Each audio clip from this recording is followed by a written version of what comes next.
ഇത് കുറച്ച് ആണുങ്ങൾ എന്ത് ചെയ്യുന്ന പറഞ്ഞാൽ ഒരു 12 മണി കഴിയുമ്പോൾ അല്ലെ ഒരു 2 മണി 3 മണി സമയത്ത് കണ്ടിന്യൂസ് വിളിച്ചിട്ട് ചോദിക്കുകയാണ്, പിന്നെ എനിക്ക് മറ്റു ദുസ്വഭാവങ്ങളൊന്നുമില്ല, അവിടെ വന്നു കഴിഞ്ഞാൽ പെണ്ണിനെ കിട്ടുമോ? ഞാൻ വീട്ടിൽ വരും, ഞാൻ വീട്ടിൽ വരും. വെളുത്ത മുല കാണിക്കാമോ? അതായിരുന്നു എനിക്ക് വന്ന മെസ്സേജ്. നിങ്ങൾ എല്ലാവരും സ്റ്റോറിയിൽ കണ്ടിട്ടുണ്ടാവും. ഈ ഓൺലൈൻ ബിസിനസ് ചെയ്യുന്ന സ്ത്രീകൾ ഏറ്റവും കൂടുതൽ നേരിടുന്ന ഒരു പ്രശ്നമാണ് ഈ ഞരമ്പന്മാരുടെ ശല്യം എന്ന് പറയുന്നത്. ഇങ്ങനെയുള്ള ഒരുപാട് സംഭവങ്ങൾ നമ്മൾ കണ്ടിട്ടുണ്ട് അല്ലെ. ഓൺലൈൻ ബിസിനസ് ആയതുകൊണ്ട് തന്നെ സ്ത്രീകൾക്ക് അവരുടെ ഫോൺ നമ്പറും മറ്റു ഡീറ്റെയിൽസും ഒക്കെ പബ്ലിക് ആക്കേണ്ടി വരാറുണ്ട്. അങ്ങനെ ഈ നമ്പറിൽ വിളിച്ചുകൊണ്ടാണ് പലപ്പോഴും ഞരമ്പന്മാരെ ശല്യം ചെയ്യാറുള്ളത്. ഇനിയിപ്പോ ഫോൺ നമ്പർ ഇല്ലെങ്കിൽ ഇൻസ്റ്റാഗ്രാമിൽ ഇൻബോക്സിൽ വന്നുകൊണ്ടായിരിക്കും ഈ ടൈപ്പ് ഞരമ്പ് രോഗികളുടെ കളി. ഇത് ഓൺലൈൻ ബിസിനസ് നടത്തുന്ന സ്ത്രീകൾക്ക് മാത്രം സംഭവിക്കുന്നതല്ല കേട്ടോ. സോഷ്യൽ മീഡിയയിൽ അത്യാവശ്യം ആക്റ്റീവ് ആയിട്ടുള്ള സ്ത്രീകൾക്കും അല്ലാത്ത സ്ത്രീകൾക്കുമെല്ലാം ഇത്തരത്തിലുള്ള അനുഭവങ്ങൾ ഉണ്ടായിട്ടുണ്ടാകും. പക്ഷെ ഓൺലൈൻ ബിസിനസ് നടത്തുന്ന സ്ത്രീകൾക്ക് ഇത്തരത്തിലുള്ള അനുഭവങ്ങൾ കുറച്ച് കൂടുതലായിരിക്കുമെന്ന് മാത്രം. കാരണം ഇവര് കൊടുക്കുന്ന മൊബൈൽ നമ്പറിലേക്കൊക്കെ ഈ ചെങ്ങാമാരെ വിളിച്ച് ശല്യപ്പെടുത്തിക്കൊണ്ടേയിരിക്കും. ഇപ്പൊ ഞാൻ ഇതിനെ കുറിച്ച് സംസാരിക്കാൻ കാരണം എന്താണെന്ന് വെച്ചാൽ, സോഷ്യൽ മീഡിയയിൽ ആക്റ്റീവായി നിൽക്കുന്ന 2 സ്ത്രീകൾക്ക് ഈ ഈയിടെ ഇതുപോലുള്ള ഒരു അനുഭവം ഉണ്ടായിട്ടുണ്ടായിരുന്നു. ഒരാൾ ദീപ്തി സീതത്തോടാണ്. ദീപ്തിയെ ഞാൻ ആർക്കും പ്രത്യേകിച്ച് പരിചയപ്പെടുത്തുന്നതിന്റെ ആവശ്യമില്ലല്ലോ അല്ലെ. ഇനി മറ്റൊരാളെന്ന് പറയുന്നത് UAE ലൈസൻസ്ഡ് വ്ളോഗറും മോഡലും ഒക്കെ ആയ റാഷിദ ആച്ചിയാണ്. ആച്ചി എനിക്ക് പേഴ്സണലി മെസ്സേജ് അയച്ചുകൊണ്ട് പറഞ്ഞ ചില കാര്യങ്ങൾ സത്യം പറഞ്ഞാൽ ഞെട്ടിക്കുന്നതാണ്. അതിലേക്ക് വരാം. അതിനു മുമ്പ് നമുക്ക് ദീപ്തി സീതത്തോടിൽ നിന്ന് തന്നെ തുടങ്ങാം. ദീപ്തി ഇപ്പൊ കല്യാണം ഒക്കെ കഴിഞ്ഞ് മുട്ട വിൽപ്പനയും കാര്യങ്ങളും ഒക്കെ ആയിട്ട് ഇങ്ങനെ ജീവിച്ചു പോവുകയാണ്. തന്റെ ഫാമിനോട് ചേർന്ന് ഒരു ഹോം സ്റ്റേ നടത്താൻ ദീപ്തിക്ക് ആഗ്രഹമുണ്ടായിരുന്നു. പക്ഷെ അതിനുള്ള സാമ്പത്തികം ആൾക്കില്ല. എന്നാൽ ദീപ്തിയുടെ പല സബ്സ്ക്രൈബേഴ്സും ദീപ്തിയുടെ നാട്ടിലേക്ക് വരാനും ദീപ്തിയോടൊപ്പം താമസിക്കാനും ഒക്കെ ആഗ്രഹം പ്രകടിപ്പിക്കാറുണ്ടായിരുന്നു. അങ്ങനെ ദീപ്തി എന്ത് ചെയ്തു? ട്രാവൽ ഏജൻസി നടത്തുന്ന ദീപ്തിയുടെ ഒരു സുഹൃത്തുണ്ട്, പേര് സൈന എന്നാണ്. സൈനയും ഭർത്താവ് സമതും ഒരുമിച്ചാണ് ഈ ട്രാവൽ ഏജൻസി നടത്തുന്നത്. അങ്ങനെ ആ ട്രാവൽ ഏജൻസി വഴി ദീപ്തിയുടെ നാട്ടിൽ വന്ന് താമസിക്കാൻ ആഗ്രഹമുള്ളവർക്ക് ദീപ്തി അതിനുള്ള സൗകര്യം ചെയ്തു കൊടുക്കാൻ തീരുമാനിച്ചു. പക്ഷെ ഫാമും കൃഷിയും ഒക്കെ ആയിട്ട് ഫുൾ തിരക്കിലായതുകൊണ്ട് തന്നെ ദീപ്തിക്ക് താമസിക്കാൻ വരുന്ന ആളുകളുടെ കാര്യം കൂടി നോക്കാൻ സമയം കിട്ടാതെയായി. അങ്ങനെ കാര്യങ്ങളെല്ലാം അറേഞ്ച് ചെയ്യാൻ വേണ്ടി ട്രാവൽ ഏജൻസി നടത്തുന്ന സൈനയും സമുദിനെയും ദീപ്തി കാര്യങ്ങൾ ഏൽപ്പിച്ചു. ആളുകൾക്ക് വിളിച്ച് ബുക്ക് ചെയ്യാൻ വേണ്ടി സൈനയുടെ ട്രാവൽ ഏജൻസിയുടെ നമ്പറാണ് കൊടുത്തത്. അവിടെ തൊട്ടാണ് പ്രശ്നങ്ങൾ തുടങ്ങുന്നത്. ഒരു ഞരമ്പൻ ഈ നമ്പറിലേക്ക് തുരുതുരാന്ന് വിളിക്കാൻ തുടങ്ങി. ദീപ്തിയുടെ ഫോൺ നമ്പർ ആണെന്ന് വിചാരിച്ചിട്ടാണ് ഇവന് ഈ വിളിക്കുന്നത്. അതിനെക്കുറിച്ച് ദീപ്തി തന്നെ പറയുന്നുണ്ട്, നമ്മൊന്ന് കേട്ടോക്കാം. വരുന്നതെന്നുള്ളത് നമ്മൾ നേരത്തെ ബുക്ക് ചെയ്ത് വെക്കണമല്ലോ, കാരണം ഫുഡും താമസവും ഒക്കെ നമ്മൾ അറേഞ്ച് ചെയ്യണമല്ലോ. അപ്പോൾ അതിനുവേണ്ടി എന്ത് ചെയ്തു, സൈനയുടെ ട്രാവൽ കമ്പനീൻ്റെ നമ്പറാണ് നമ്മൾ കൊടുത്തത്. അതായത് സൈനയുടെ പേഴ്സണൽ നമ്പറല്ല, ട്രാവൽ കമ്പനീൻ്റെ നമ്പറാണ് കൊടുത്തത്. അതാകുമ്പോൾ അവർ കോൾ അറ്റൻഡ് ചെയ്യും, എത്ര പേരാണ് വരുന്നതെന്നുള്ള കാര്യങ്ങളൊക്കെ ആരൊക്കെയാണെന്നുള്ളതെല്ലാം ചെയ്യും. കാരണം ഇല്ല, എനിക്കിതിനുള്ള ടൈം കിട്ടത്തില്ല. പേഴ്സണലായിട്ട് പറഞ്ഞാൽ എനിക്ക് കിട്ടില്ല. എനിക്ക് ഈ മുട്ടക്കച്ചവടവും കാര്യങ്ങളും ഒക്കെ ആയിട്ട് ഞാൻ ഫുൾ ടൈം ബിസി ആയിട്ടുള്ള ഒരാളാണ്. അപ്പോൾ ഇതെന്ത് പറ്റിയെന്ന് പറഞ്ഞാൽ, കുറേ പേര് നമ്മളെ സപ്പോർട്ട് ചെയ്യാൻ വേണ്ടിയിട്ട് അവരുടെ എല്ലാ തിരക്കും മാറ്റിവെച്ച് വരാൻ തയ്യാറായപ്പോൾ മറ്റു ചില ആളുകൾ ഇത് എന്ത് ചെയ്തെന്ന് വെച്ചാൽ, നോക്കുമ്പോൾ എന്താണ്, ഒരു പെൺകുട്ടി വേണ്ട, ഒരു സ്ത്രീ വന്നിരുന്നുകൊണ്ട് നാട്ടിലേക്ക് വരാം, ഇവിടെ സ്റ്റേ ചെയ്യാം എന്നൊക്കെ പറഞ്ഞപ്പോഴത്തേക്ക് അവർക്കത് മറ്റൊരു രീതിയിലേക്കാണ് ആവശ്യം. അതായത് ഞാനാണെന്ന് കരുതി സൈനയ്ക്കാണ് ഇവർ മെസ്സേജ് അയക്കുന്നത്. എല്ലാവരും സൈനയ്ക്കാണ് മെസ്സേജ് അയക്കുന്നതും വിളിക്കുന്നതും ഒക്കെ. അപ്പോൾ ഫോൺ എടുക്കുമ്പോഴേ സൈന പറയും ഇന്ന ആളാണ്, ദീപ്തിയുമായിട്ട് കമ്മ്യൂണിക്കേറ്റ് ചെയ്യാം, എന്നിട്ട് കൺഫേം ആകുന്ന ആളുമായിട്ട് ഞാൻ സംസാരിക്കുക, എന്താണെന്ന് വെച്ചാൽ ചെയ്യും. അതിൻ്റെ ആവശ്യമുള്ളത്, കാരണം നമുക്ക് ഒരുപാട് കോളുകൾ വരുന്നല്ലേ, അതാണ് അതിൻ്റെ ഇത്. അപ്പോൾ കുറച്ച് പേര് എന്താന്ന് വെച്ചാൽ, നമ്മളിപ്പോൾ നമുക്കൊരു കാര്യം ജെനുവിനായിട്ട് വേണമെന്നുണ്ടെങ്കിൽ നമുക്കൊരു ഉദ്ദേശമുണ്ട്. അമ്മാറ് സൈഡിലിരിക്കുന്ന ആൾ എപ്പോഴാണ് ഉറങ്ങുക, അല്ലെ എപ്പോഴായിരിക്കും ഓരോ ഫോണിൽ അവൈലബിൾ ആയിട്ടുള്ളത് എന്നുള്ളൊരു കാൽക്കുലേഷൻ ഇല്ലേ. ഇത് കുറച്ച് ആണുങ്ങൾ എന്ത് ചെയ്യുന്ന പറഞ്ഞാൽ ഒരു 12 മണി കഴിയുമ്പോൾ അല്ലെ ഒരു 2 മണി 3 മണി സമയത്ത് കണ്ടിന്യൂസ് വിളിക്കുക. അപ്പോൾ എന്ത് പറ്റി, സൈനിക്ക് ഒന്നും ചെയ്യാൻ പറ്റാണ്ടായി. പുള്ളിക്കാരിക്ക് ചെറിയൊരു കാര്യത്തിൽ ഭയങ്കര ടെൻഷൻ ആവുന്ന ആളാണ്. ഞാൻ എന്തെങ്കിലും ഒക്കെ വിട്ടുകളയും, പക്ഷെ പുള്ളിക്കാരിക്ക് അങ്ങനെയല്ല, ഭയങ്കരമായിട്ട് ടെൻഷനാവും. എന്തെങ്കിലും മോശമായിട്ടുള്ള കാര്യങ്ങളോ അല്ലെ എന്തെങ്കിലുമൊക്കെ വരുമ്പോൾ ഭയങ്കര ടെൻഷനാവും. ഇത് മോശം മെസ്സേജുകൾ, പിന്നെ വോയിസ് മെസ്സേജുകൾ, കോളുകൾ. അപ്പോൾ ഫോൺ സൈലന്റ് ആക്കി വെച്ചിട്ട് പുള്ളിക്കാരി കിടന്നു. അതായത് ഒരു 10 മണിക്ക് ശേഷം ഫോൺ അങ്ങ് സൈലന്റ് ആക്കും. രാവിലെ എണീക്കുമ്പോൾ ഫോൺ നിറയെ കോളുകളും കാര്യങ്ങളും. അപ്പം ഇത് ജെന്യുവിനായിട്ടുള്ള കോളാണോ, ഈ പുറത്തുള്ള ആൾക്കാർ നാട്ടിലെ ലീവിന് വരുന്നതിൻ്റെ കാര്യം പറയാൻ അവിടുത്തെ ടൈം വ്യത്യാസം ഉണ്ടല്ലോ. 1-2 കോള് വിളിച്ചു കഴിഞ്ഞപ്പോഴത്തേക്ക് പുള്ളിക്കാരിക്ക് മനസ്സിലായി ഇത് അസുഖം വേറെയാണ്. അതായത് പരസ്യമായിട്ട്, അതായത് വിളിച്ചിട്ട് ചോദിക്കുകയാണ്, പിന്നെ എനിക്ക് മറ്റു ദുസ്വഭാവങ്ങളൊന്നുമില്ല, അവിടെ വന്നു കഴിഞ്ഞാൽ പെണ്ണിനെ കിട്ടുമോ? ഇങ്ങനെ പബ്ലിക്കായിട്ട്, അതായത് സ്വന്തം ഫോൺ നമ്പറിൽ നിന്നും മറ്റൊരാളുടെ അടുത്ത് വിളിച്ച് ചോദിക്കണമെങ്കിൽ എത്രത്തോളം ധൈര്യം ഉണ്ടായിരിക്കും. അപ്പോൾ ഇവരിതൊക്കെ ആദ്യമായിട്ടല്ല ഇങ്ങനെയുള്ള ബിഹേവിയർ. പിന്നെ വന്നിരിക്കുന്നതെന്ന് പറഞ്ഞാൽ, ക്യാഷ് എനിക്കൊരു പ്രശ്നമേ അല്ല, നമ്മൾ അവൈലബിൾ ആയിട്ടുണ്ടാവും. അപ്പോൾ ഇവരുടെ വിചാരം എന്ന് പറഞ്ഞാൽ, സോഷ്യൽ മീഡിയയിലുള്ളവരോ അല്ലെ ഇങ്ങനെ കുറച്ച് സംസാരിക്കാൻ മുന്നോട്ട് വരുന്ന ആൾക്കാരെന്ന് പറഞ്ഞാൽ പൈസയ്ക്ക് വേണ്ടി എന്തും ചെയ്യുമെന്നാണ് ഇവർ കരുതി വെച്ചിരിക്കുന്നത്. അപ്പോൾ ഇതിൽ കുറേ പേരുണ്ടെങ്കിൽ പോലും വളരെ മോശമായിട്ട്. അപ്പോൾ ഇവരൊക്കെ സൈനെ ബ്ലോക്ക് ചെയ്തപ്പോൾ ഞാൻ എന്ത് ചെയ്തു, ഓക്കെ, അപ്പൊ ഒരാളല്ല ഒരുപാട് ഞരമ്പന്മാരെ നിർത്താതെ വിളിച്ചുകൊണ്ടിരിക്കുന്നു എന്നുള്ളതാണ്. ഒരു പെണ്ണിന്റെ നമ്പർ കിട്ടിയപ്പോഴേക്കും കഴുപ്പ് തീർക്കാൻ വേണ്ടി ഓരോരുത്തന്മാർ ഇറങ്ങിക്കോളും. അല്ലെങ്കിലും ഈ സോഷ്യൽ മീഡിയയിൽ ആക്റ്റീവായി നിൽക്കുന്ന പെണ്ണുങ്ങളൊക്കെ മോശക്കാരാണെന്നുള്ളൊരു ചിന്ത പലർക്കും ഉണ്ട്. അതിന്റെ കൂട്ടത്തിൽ ഈ ഹോം സ്റ്റേയും കൂടി നടത്തുന്നെന്ന് കേട്ടപ്പോ എന്നാ പിന്നെ ഇത് മറ്റേതെന്ന് ഉറപ്പിച്ചുകൊണ്ടാണ് പലവന്മാരും വിളിക്കുകയും മെസ്സേജ് അയക്കുകയും ഒക്കെ ചെയ്യുന്നത്. ദീപ്തിയാണെന്ന് കരുതിയാണ് ഇവനൊക്കെ വിളിക്കുന്നത്. പക്ഷെ കുടുങ്ങിപ്പോയത് ട്രാവൽ ഏജൻസിക്കാരി സൈനയാണ്. ഇങ്ങനെ വിളിക്കുന്ന ഞരമ്പന്മാരുടെ നമ്പറുകളെല്ലാം സൈന ബ്ലോക്ക് ചെയ്യുന്നുണ്ടായിരുന്നു. പക്ഷേ ഈ ഞരമ്പന്മാർക്ക് അസോസിയേഷൻ ഉണ്ടെന്ന് തോന്നുന്നു. ഒരു നമ്പർ കിട്ടിയാൽ ഉടനെ ഇവർ അസോസിയേഷൻ വിളിച്ചു എല്ലാവർക്കും ഷെയർ ചെയ്യുമെന്ന് തോന്നുന്നു. കാരണം കുറെ പേര് ബ്ലോക്ക് ആക്കിയിട്ടും വീണ്ടും കോളുകൾ വരാൻ തുടങ്ങി. അതിൽ തന്നെ വളരെ മോശമായ രീതിയിൽ സംസാരിച്ച ഒരുത്തനുണ്ടായിരുന്നു. അവനെ നമ്മുടെ സൈനയുടെ ഭർത്താവായ സമ്മതിക്കുക അങ്ങോട്ട് വിളിച്ച് 4 തെറി പറഞ്ഞു. അതിന്റെ ഓഡിയോ റെക്കോർഡ് ഉണ്ട്, നമുക്കൊന്ന് കേട്ടോക്കാം. ഞാൻ സമ്മത് കേട്ടിട്ടില്ല.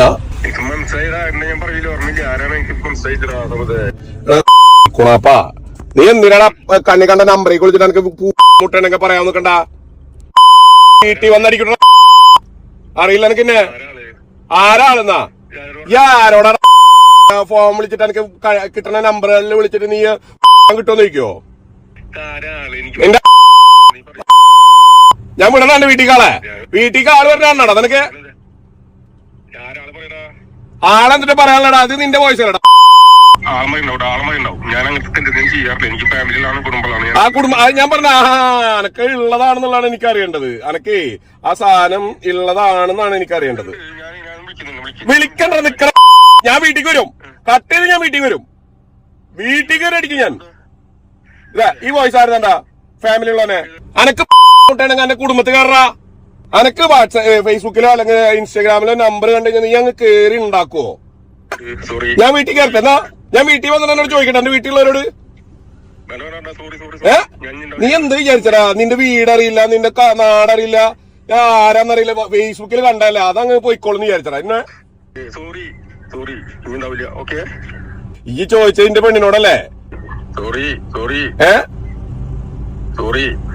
ഇനി മേലില് നീ ഒരു കോള് അനാവശ്യമായിട്ട് ഒരു വഴിക്ക് പോയി എന്ന് പറഞ്ഞു കഴിഞ്ഞാ അവന്റെ ഒരു സോറി. വീട്ടിൽ വന്ന് നിന്റെ തനി കോണം വീട്ടുകാർക്കൊക്കെ കാണിച്ചു കൊടുക്കുമെന്ന് പറഞ്ഞതോടെ അവന്റെ കാറ്റ് പോയി. അത്രേ ഉള്ളൂ. ഇവനൊക്കെ വീട്ടിൽ ഭാര്യ മക്കളൊക്കെ ഉണ്ടാവല്ലോ. അവരുടെ ഇടയിൽ ഇവനെ പോലുള്ളവന്മാർ കൊടുക്കത്തെ ഡീസന്റ് ആയിരിക്കും. നാട്ടിലും വീട്ടിലും ഒക്കെ പെർഫെക്റ്റ് ആയിരിക്കും. അതുകൊണ്ട് തന്നെ ഇവന്റെ ഞരമ്പൻ സ്വഭാവം വീട്ടുകാരറിഞ്ഞാൽ അതോടെ ഇവന്റെ ചീട്ട് കീറും. അതുകൊണ്ടാണ് വീട്ടിൽ കയറി വരുമെന്ന് പറഞ്ഞപ്പോ ഇവനൊക്കെ സോറി പറഞ്ഞു ഓടിയത്. എന്നാൽ നമ്മുടെ സമ്മതിക്കെ പൊളിച്ചു, ഒരു രക്ഷയില്ല. ഇവനെ പോലുള്ള ഞരമ്പന്മാരൊക്കെ ഇങ്ങനെ വേണം ഡീൽ ചെയ്യാൻ. ശരിക്കുമൊക്കെ ഇവന്റെ വീട്ടിൽ കയറി ചെന്ന് നാറ്റിക്കുകയാണ് വേണ്ടത്. ഇതുപോലുള്ള പകൽമാന്യന്മാർക്കൊക്കെ അതൊരു പാഠമാക്കണമായിരുന്നു. പക്ഷെ ഇവനെ പോലുള്ള ഞരമ്പന്മാരുടെ പ്രശ്നം എന്താണെന്ന് വെച്ചാൽ ഇവനൊന്നും ഈ പരിപാടി ഒരിക്കലും നിർത്തില്ല. ഇപ്പൊ ഈ സമ്മതിക്കാന്റെ കാര്യം നിന്ന് തെറി കേട്ടവൻ തന്നെ ചിലപ്പം കുറച്ചു കാലം അടങ്ങി ഒതുങ്ങി ഇരിക്കുമായിരിക്കും. പക്ഷെ അത് കഴിഞ്ഞാൽ പിന്നെയും ഈ കൽപ്പത്തരവുമായിട്ട് ഇവൻ ഇറങ്ങും. എന്നാലും പരനാൾ കള്ളൻ ഒരു നാൾ പിടിയിലെന്നാണല്ലോ. ഒരു ദിവസം ഇവൻ എന്തായാലും കൈയോടെ പൊക്കും. ഇവൻ വീട്ടുകാരുടെയും നാട്ടുകാരുടെയൊക്കെ മുന്നിൽ എക്സ്പോസ് ചെയ്യപ്പെടും, അത് ഉറപ്പാണ്. എന്നാൽ ഇനി നമുക്ക് റാഷിദ ആച്ചിയുടെ അനുഭവത്തിലേക്ക് വരാം. തന്റെ അനുഭവങ്ങൾ തുറന്നു പറഞ്ഞുകൊണ്ട് തന്നെ ആച്ചി 2 വീഡിയോകൾ ചെയ്തിട്ടുണ്ടായിരുന്നു. മുതലാന്ന് കണ്ടോക്കാം.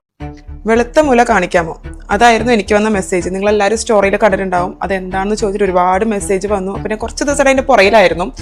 എന്താ സംഭവം എന്ന് വെച്ചിട്ടുണ്ടെങ്കിൽ നിങ്ങൾക്ക് എല്ലാവർക്കും അറിയാവുന്ന പോലെ ഞാൻ ഓൺലൈൻ ത്രൂ ബിസിനസ് ചെയ്യുന്ന ഒരു ലേഡിയാണ്.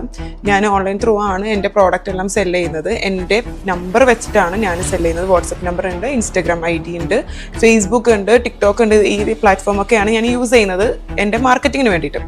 അപ്പോൾ അതിൽ ഞാൻ ഇട്ടിട്ടുണ്ടായിരുന്ന എൻ്റെ നമ്പറിലേക്ക് ഒരു ചങ്ങായി ഒരു ദിവസം ഹായ് അങ്ങനത്തെ സംതിങ്, ഞാൻ മെസ്സേജ് ഫസ്റ്റ് ഞാൻ കണ്ടിട്ടില്ല. ഞാൻ 2 ദിവസം കഴിഞ്ഞപ്പോഴാണ് ഇയാളുടെ മെസ്സേജ് കാണുന്നത്. കാരണം ഞാൻ കുറച്ച് ബിസി ആയതുകൊണ്ട് ശ്രദ്ധിക്കാൻ പറ്റിയിട്ടുണ്ടായിരുന്നില്ല. ഞാൻ വൺസ് ഓപ്പൺ ചെയ്യുന്ന സമയത്ത് ഞാൻ കണ്ടിട്ടുണ്ടായിരുന്നത് നിങ്ങൾക്ക് സ്ക്രീൻഷോട്ടിൽ കണ്ട പോലെ ഞാൻ കാണിച്ചു തരാം. ഫസ്റ്റത്തെ മെസ്സേജ് ഇതാണ്: മോള് എവിടെയാണ് നാട്ടിൽ. അപ്പോൾ എൻ്റെ ഓട്ടോ റിപ്ലൈ പോയിട്ടുണ്ട്, പറയൂ. എന്നിട്ട് അവൻ എനിക്ക് അയച്ചിട്ടുള്ളത് ഒരു പീനിസിൻ്റെ ഫോട്ടോ, ഇങ്ങനെ കടന്നിട്ട് എടുത്തിട്ടുള്ള പോലത്തെ ഒരു ഫോട്ടോ. എങ്ങനെയുണ്ട്, ഹായ്, ഗൾഫിലാണോ, നല്ല സുന്ദരി പെണ്ണ്, ഇതൊക്കെ പറയുന്നുണ്ട്.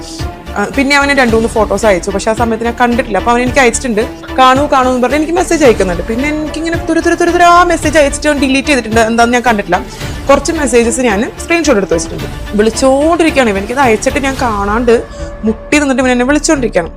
അങ്ങനെ എനിക്ക് അയച്ചിരിക്കുന്ന മെസ്സേജാണ്: പറയൂ, വെറുതെ രസമല്ലേ, മുല എങ്ങനെയുണ്ട്, നാട്ടിലുണ്ടോ, ഉറക്കത്തിൽ ഞാൻ കാണലുണ്ട്. അവന് ആരാണെന്നോ എന്താണെന്നോ ഒന്നും എനിക്കറിയില്ല. ഞാനപ്പോൾ എനിക്ക് ഭയങ്കര പെട്ടെന്ന് ഇത് കാണുമ്പോൾ നമുക്ക് പെട്ടെന്ന് എനിക്ക് അയ്യോ ഇതെന്ത് ഇങ്ങനെയാന്നുള്ള രീതിക്ക് എൻ്റെ ഒരു ഫ്രണ്ടിന് ഇത് ഫോർവേഡ് ചെയ്ത് കൊടുത്തു. ഞാൻ പറഞ്ഞു ഇങ്ങനെ ഒരു മെസ്സേജ് വരുന്നുണ്ട്, എന്താ ചെയ്യേണ്ട അറിയില്ല എന്ന് പറഞ്ഞു. എനിക്ക് നല്ല ദേഷ്യമുണ്ട്. അപ്പോൾ അവനത് വാങ്ങിച്ചിട്ട് ഓക്കെ നമുക്ക് എന്താണെന്ന് വെച്ചാൽ തീർപ്പാക്കാം എന്നുള്ള രീതിക്ക് അവൻ ആ വഴിക്ക് പോയി. കുറച്ച് നേരം കഴിഞ്ഞപ്പോൾ എൻ്റെ ഫ്രണ്ട് എനിക്ക് തിരിച്ച് മെസ്സേജ് അയച്ചു. സെയിം നമ്പറിൽ നിന്ന് ആ ലേഡി ചെയ്യുന്നത് ലേഡീസ് ഓൺലി ക്യാമ്പോ ടൂർ പാക്കേജ് അങ്ങനെ എന്തോ ആണ്. സെയിം നമ്പറിൽ നിന്ന് ആ പെൺകുട്ടിക്ക് അയച്ച മെസ്സേജസ് ആണ് ഞാൻ കാണിച്ചത്. ഇന്ന് ലേഡീസ് ഓൺലി ക്യാമ്പിന്റെ എൻക്വയറിയിൽ വന്ന മെസ്സേജ് ആണ് കേട്ടോ, കാണിച്ചുതരാം. നിങ്ങളുടെ നമ്പറും കാര്യങ്ങളും എന്തായാലും കയ്യിലുള്ള സ്ഥിതിക്ക് എന്തായാലും നിങ്ങളുടെ ഒരു കേസ് കൊടുക്കുന്നതായിരിക്കും. ഞാൻ എന്തായാലും ലീഗലി മുന്നോട്ട് പോയിട്ടുണ്ട്. എന്തായാലും എത്ര മോശമായ മെസ്സേജുകളാണ് അയച്ചിരിക്കുന്നത് നോക്കൂ. ഇവിടെ പറയാൻ പറ്റാത്ത തരത്തിലുള്ള വാക്കുകളൊക്കെയാണ് യൂസ് ചെയ്തിരിക്കുന്നത് അല്ലേ. എന്നാലും ഈ സോഷ്യൽ മീഡിയ കാലത്തും സ്വന്തം ഫോൺ നമ്പറും അക്കൗണ്ടും ഒക്കെ ഉപയോഗിച്ച് ഇങ്ങനെയൊക്കെയുള്ള മെസ്സേജുകൾ അയക്കാൻ ഇവനൊക്കെ എങ്ങനെ ധൈര്യം വരുന്നതാണ് ഞാൻ ആലോചിക്കുന്നത്. ഇങ്ങനെ എത്ര സ്ത്രീകൾക്ക് ഇവനൊക്കെ ഇങ്ങനെ അശ്ലീല മെസ്സേജുകൾ അയച്ചിട്ടുണ്ടാകും അല്ലെ. പ്രതികരിക്കാൻ പേടിച്ച് ഒന്നും മിണ്ടാതെ സഹിച്ചിരിക്കുന്ന ആളുകൾ ഉണ്ടാവും. പക്ഷെ ആച്ചി വെറുതെ ഇരുന്നില്ല, അവൾ ഇയാൾക്കെതിരെ കേസ് കൊടുത്തു. എന്നിട്ട് എന്താണ് ഉണ്ടായതെന്ന് ആച്ചി തന്നെ പറയുന്നുണ്ട്. ബാക്കി കേട്ടോക്കാം. ഞാൻ എന്തായാലും ലീഗലി മുന്നോട്ട് പോയിട്ടുണ്ട്. അതിന്റെ ഒരു റെസ്പോൺസ് കിട്ടാൻ വേണ്ടിയിട്ടാണ് ഞാൻ ഇത്രയും ദിവസം വീഡിയോ ഇടാതിരുന്നതും വെയിറ്റ് ചെയ്തതും. കേരള സർക്കാരിന്റെ തുണ എന്ന് പറഞ്ഞൊരു ആപ്ലിക്കേഷൻ സൈറ്റ് ഉണ്ട്, അതിൽ കയറിയിട്ട് ഞാൻ കംപ്ലൈന്റ് ഇട്ടു. ഞാൻ ഇതിന് മുന്നേ സൈബർ കേസ് കൊടുത്ത സമയത്ത് എനിക്ക് യാതൊരു വിധത്തിലുള്ള റെസ്പോൺസ് ഡയറക്റ്റ് പോയിട്ട് കൊടുത്തിട്ട് എനിക്ക് ഞാൻ ഉദ്ദേശിച്ച രീതിയിലേക്കുള്ള ഒരു റെസ്പോൺസും കാര്യങ്ങളും കിട്ടാത്തത് കൊണ്ടിട്ട് വലിയ പ്രതീക്ഷ ഇല്ലാതെയാണ് ഞാൻ കംപ്ലൈന്റ് രജിസ്റ്റർ ചെയ്യുന്നത്.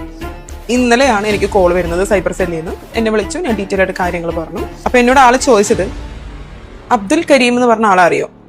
അബ്ദുൽ കരീം എന്നാണ് ഈ നമ്പർ ഹോൾഡ് ചെയ്യുന്ന ആളുടെ പേര്. അബ്ദുൽ കരീം ഫ്രം മലപ്പുറം. അറിയോ ചോദിച്ചാൽ എനിക്കറിയില്ല.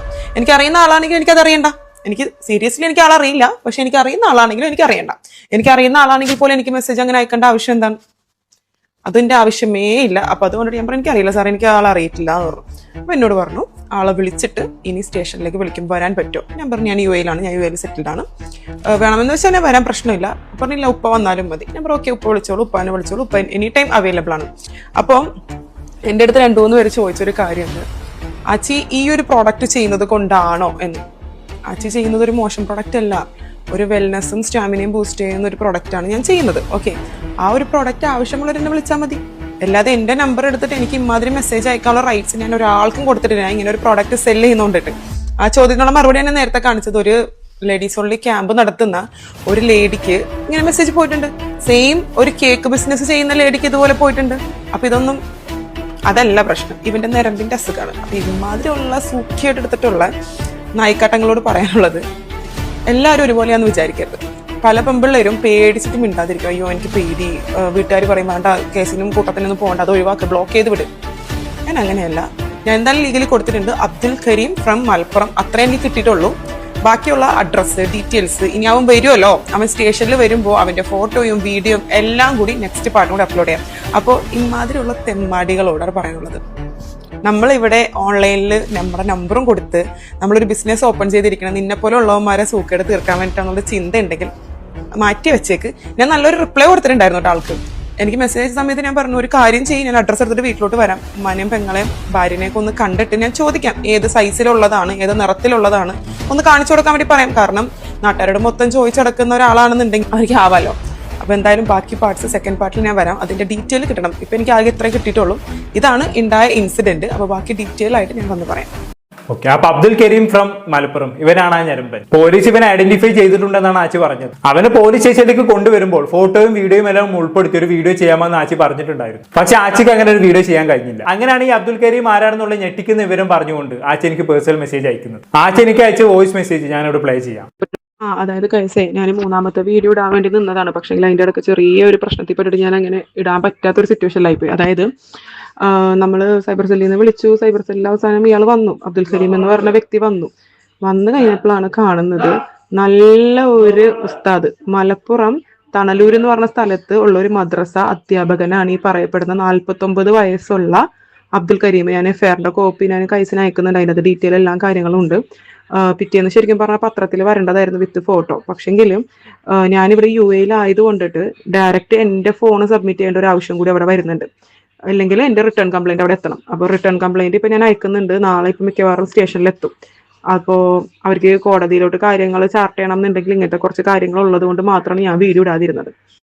കേട്ടല്ലോ. അപ്പൊ ഒരു മദ്രസ അധ്യാപകനാണ് ഞരമ്പനായിട്ടുള്ള വ്യക്തി എന്നാണ് സൈബർ സെല്ല് കണ്ടെത്തിയിരിക്കുന്നതെന്നാണ് ആച്ചി പറയുന്നത്. എന്തായാലും സമുദായത്തിൽ നല്ല കാര്യങ്ങൾ പറഞ്ഞ് പഠിപ്പിച്ചു കൊടുക്കേണ്ട ഒരു മത പണ്ഡിതൻ തന്നെ ഇങ്ങനെയുള്ള വൃത്തികേടുകൾ ചെയ്യുക എന്നൊക്കെ പറഞ്ഞാൽ അതിന് ഭീകരത എത്രത്തോളമാണെന്നുള്ളതൊന്ന് ആലോചിച്ച് നോക്കൂ. ഒരു മദ്രസ അധ്യാപകനാണ് ഇയാൾ. ഇയാളുടെ അടുത്തേക്ക് പഠിക്കാൻ വരുന്ന കുട്ടികളുടെ അവസ്ഥ ഒന്ന് ആലോചിച്ച് നോക്കൂ. അല്ലെങ്കിലേ മദ്രസ അധ്യാപകർക്ക് അത്യാവശ്യം തീറ്റപ്പേരുണ്ട്. കുട്ടികളെ പീഡിപ്പിച്ച പല സംഭവങ്ങളും നമ്മൾ കണ്ടതാണ്. അതിന്റെ ഇടയിലാണ് ഇങ്ങനെയുള്ള സംഭവങ്ങൾ. ഇതൊക്കെ വളരെ ഗൗരവമായി തന്നെ കാണേണ്ടതാണ്. ഇത്തരത്തിലുള്ള ഞരമ്പന്മാരെയൊക്കെ കണ്ടുപിടിച്ച് നിയമത്തിന് മുന്നിൽ കൊണ്ടുവരേണ്ടത് ബന്ധപ്പെട്ട മതസംഘടനകളുടെയും നേതാക്കന്മാരുടെയും പള്ളി കമ്മിറ്റിക്കാരുടെയും കൂടി ഉത്തരവാദിത്തമാണ്. മതത്തിന് ചീത്തപ്പേരുണ്ടാകും എന്നൊക്കെ പറഞ്ഞ് ഇതുപോലുള്ള ഞരമ്പന്മാരെ സംരക്ഷിച്ചാൽ അത് മതത്തെ തന്നെ ദോഷകരമായി ബാധിക്കും. ഇവനെ പോലുള്ള ആളുകളൊക്കെ ആണല്ലോ കുട്ടികൾക്ക് നന്മയും തിന്മയും ഒക്കെ പഠിപ്പിച്ചു കൊടുക്കുന്നതെന്ന് ആലോചിക്കുമ്പോഴാണ്. ഈ മദ്രസ ഉസ്താദുമാരെന്നൊക്കെ പറഞ്ഞാൽ മുസ്ലിങ്ങളുടെ വീട്ടിൽ അവർക്ക് നല്ല പരിഗണനയും ബഹുമാനവും ഒക്കെ കൊടുക്കാറുണ്ട്. അങ്ങനെയുള്ള ആളുകളാണ് ഇത്തരം പ്രവൃത്തികൾ ചെയ്യുന്നത്. ഇത് വളരെ ഗുരുതരമാണ്. ഇവനൊക്കെ ഡബിൾ ശിക്ഷ കൊടുക്കണം. രാവിലെ മദ്രസയിൽ വന്ന് മക്കളെ നിങ്ങൾ തട്ടമിട്ട് നടക്കണം, ശരീരഭാഗങ്ങൾ മറക്കണം എന്നൊക്കെ പ്രസംഗിച്ചിട്ട് രാത്രി ആയി കഴിഞ്ഞാണെങ്കിൽ ഓരോ പെണ്ണുങ്ങളുടെ ഇൻബോക്സിൽ പോയിട്ട് പെണ്ണെ നിന്റെ മോനെ വെളുത്തതാണ് എന്നൊക്കെ ചോദിക്കുന്നത് ഇവനെ പോലുള്ള പകൽമാന്യമാരെ ഒന്നും വെറുതെ വിടരുത്. ഇതുപോലുള്ള സകല ഞരമ്പന്മാരെയും എക്സ്പോസ് ചെയ്യണം. ഭാവിയിൽ ഇനി ഞരമ്പത്തിലും കാണിക്കാൻ നിൽക്കുമ്പോൾ ഇവനൊക്കെ പേടിക്കണം. ഇവനെ ഒന്നും സാമാനം ഇനി ഒരിക്കലും പോകാത്ത രീതിയിൽ പണി കൊടുക്കണം. എന്തായാലും കൂടുതലൊന്നും ഞാൻ പറയുന്നില്ല. എന്താണെന്ന് നിങ്ങൾക്ക് തോന്നുന്നത് താഴെ കമന്റ് ബോക്സിൽ രേഖപ്പെടുത്തുമല്ലോ. അടുത്തൊരു ടോപ്പിക്കുമായി കാണാം.